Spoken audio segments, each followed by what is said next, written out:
The January cold hit me the moment I stepped out of the elevator into the parking structure. Level 3 of Mercy General Hospital, that's where they told me to wait. My son had called me 40 minutes earlier, his voice stripped of everything except the most basic facts. Daniel was found. Daniel was alive. Come now. I am 64 years old. I have seen enough of life to know that when someone says come now and nothing else, you stop asking questions and you move your feet. I heard it before I saw it. A sound like something heavy settling onto concrete.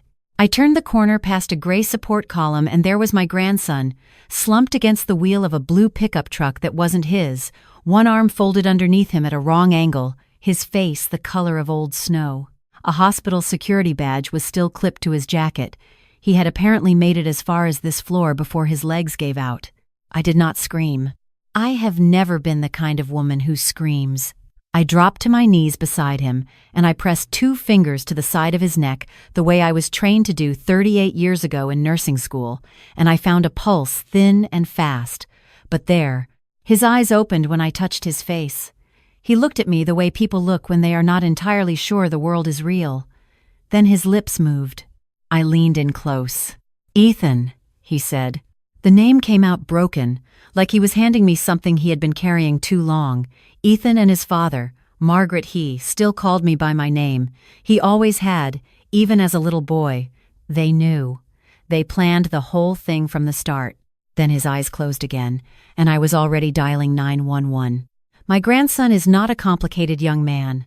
He is 29, honest to the point of being occasionally inconvenient, and he had spent the last 3 years building a small medical data analytics company from a single laptop in his apartment. He is not wealthy. He has never pretended to be. What he had was a product that worked, a talent for the technical side of healthcare systems that the bigger companies noticed, and a handshake partnership with a man named Ethan Hargrove. The Hargrove family is what people in this part of Connecticut mean when they say old money, and don't elaborate. Pharmaceuticals, originally. Then hospital supply contracts. Then a private equity arm that had its fingers in half the regional healthcare networks between here and Boston. Ethan was the youngest son, 32 years old, polished in the particular way that comes from schools that don't advertise their tuition. He had approached Daniel at a conference 18 months ago, had called him visionary, had offered resources and connections in exchange for a 30% stake in the company. My son had reservations. I had reservations. Daniel had listened to both of us patiently and then done what 29-year-olds with a dream generally do. I want to be clear about one thing before I go any further. I do not hate the Hargrove family because they are wealthy. I have lived around wealth my entire life, spent 20 years as a charge nurse at hospitals where the donor wings were named after families like theirs, and I understand that money and character are not the same thing. What I feel about the Hargrove family is something much more specific than hatred. It is the particular cold clarity you develop when you have held evidence in your hands for a very long time and waited for the moment it would matter. My late husband Robert worked for Hargrove Medical Supply for 11 years, from 1998 to 2009. He was a contracts manager, meticulous, quiet, the kind of man who kept records the way other people keep photographs, personal ones, printed emails, internal memos that documented conversations that were never supposed to be documented. He kept them in a fireproof lockbox in our basement, and when I asked him about it once, maybe in 2006 or 2007, he looked at me for a long moment and said, "Because eventually the truth needs somewhere to stand." Robert died in 2014, pancreatic cancer, 11 weeks from diagnosis to the end. He told me about the lockbox 3 days before he passed. He told me what was in it. He told me why he had kept it. I kept it after him. I am telling you this now so you understand that what happened next was not improvised. It was not luck. It was 38 years of nursing training, 11 years of my husband's quiet diligence, and the particular patience that grief teaches you when it has enough time to become something useful. The doctors told us Daniel had been drugged. Midazolam, a sedative used in procedural medicine, the kind of thing that is available, if you know the right supply chains, without a great deal of difficulty. Enough to cause disorientation, muscle failure, anterograde amnesia in some cases. He had been at a dinner with Ethan Hargrove the night before to discuss a contract renegotiation. He remembered the appetizers. He remembered nothing after that. What he did remember, before the drug took his memory, he had apparently held onto with everything he had and brought back to the surface when he saw my face in that parking structure. Ethan and his father, they planned the whole thing from the start. My son wanted to call a lawyer. I told him yes, absolutely. Call a lawyer. And then I went home. I sat at my kitchen table for 20 minutes with a cup of tea I did not drink. I thought about Robert. I thought about the way he had said the truth needs somewhere to stand. And then I went down to the basement. The lockbox was where it had always been, behind the water heater on the third shelf, under a folded paint tarp. I knew the combination without thinking about it our wedding anniversary, a cliché my husband had permitted himself exactly once. Inside, the documents were exactly as Robert had left them, sealed in a large manila envelope with his handwriting on the outside, for when it's time. I sat down on the basement floor and I read every page. What my husband had documented over 11 years was this: the Hargrove family had a practice. It was not casual corruption. It was systematic, and it had a name inside the company. People in the contracts division called it the restructuring, which is the kind of bloodless language that allows decent people to participate in indecent things without examining them too carefully. The practice worked as follows. The Hargroves would identify a small company with a valuable product or patent or data system. They would approach the founder with partnership terms that appeared generous. The partnership agreement would contain clauses buried, technical, referencing subsections of subsections that triggered a transfer of majority ownership under specific conditions. Those conditions would then be manufactured. A regulatory complaint filed with the right agency at the right time. A contract dispute engineered to create a default. Or, in at least 2 cases that Robert had documented with dates and names and printed email chains, the founder would become incapacitated in some way. Not killed, never anything so permanent. Simply removed from decision-making capacity long enough for the board to act. There were names in those documents. There were dates.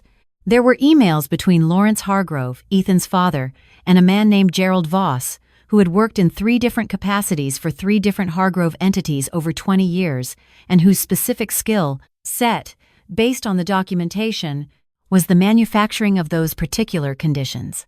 Robert had tried to report it once, in 2009. He had gone to a compliance officer he trusted. 2 weeks later, he had been laid off in what the company described as a restructuring, the same word, again, always the same word, and the compliance officer had transferred to another division and stopped returning his calls. He had kept the documents.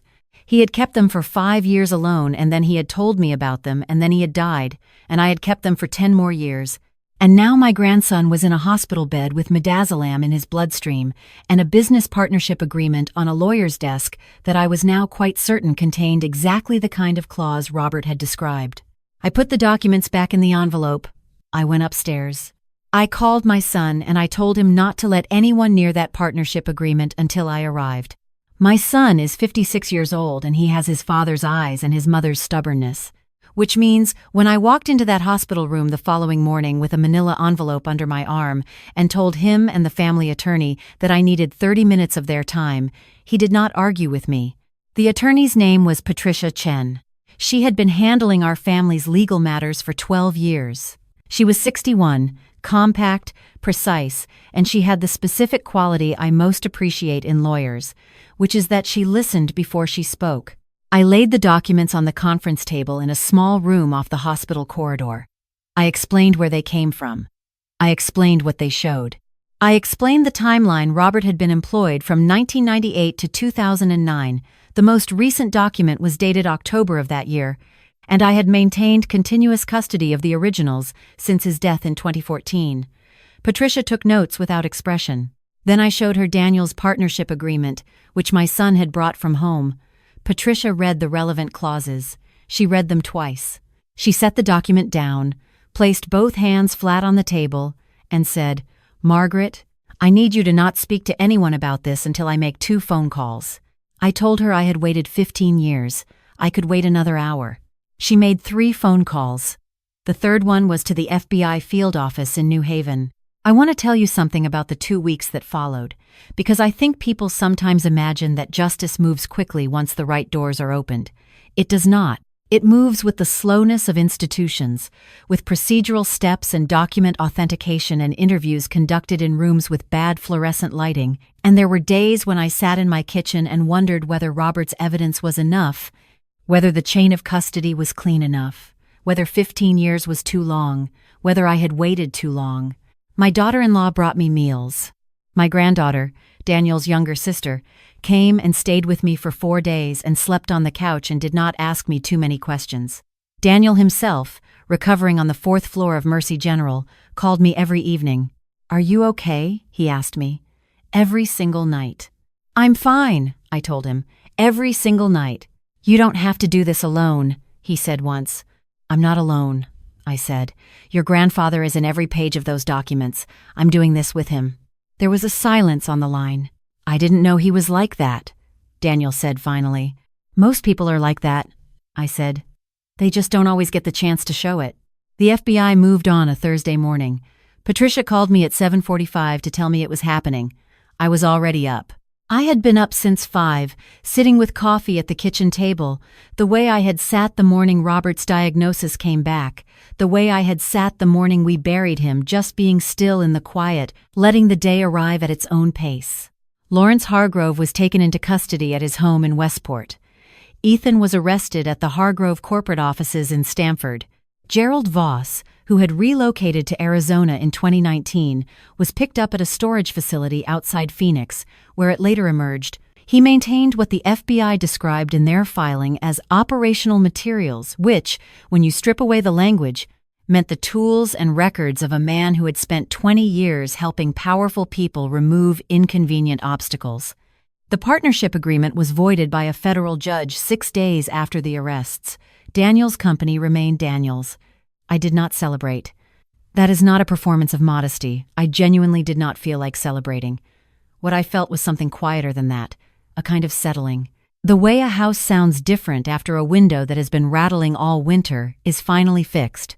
Patricia called me 2 weeks after the arrests to tell me that federal prosecutors were reviewing Robert's documents as part of a broader investigation into Hargrove Medical Supplies acquisition history going back to Liangqian Lingyi. There were other families, other companies, other small founders who had lost things they had built and never understood exactly why or how. I thought about that for a long time. I thought about a man I had known in nursing, a colleague named Frank Delgado, who had developed a patient monitoring software in 2004 and had a partnership with a Hargrove subsidiary that went badly wrong and had spent years afterward blaming himself for misreading contracts he was not trained to read. I thought about calling him. I probably will. I thought about Robert and the years he carried those documents and the word he had chosen somewhere to stand. Not a weapon, not ammunition, a place.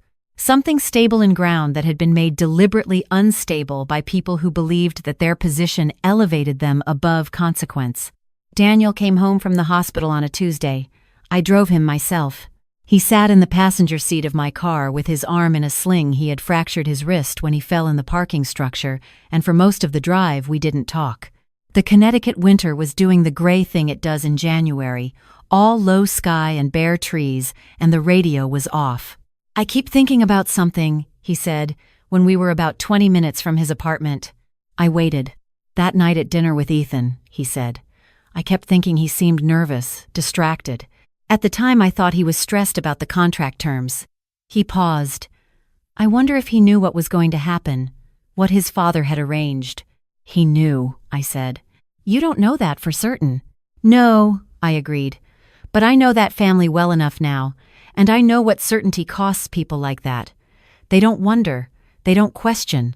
They decide, and then they have dinner, and then they go home and sleep." Daniel was quiet for a moment.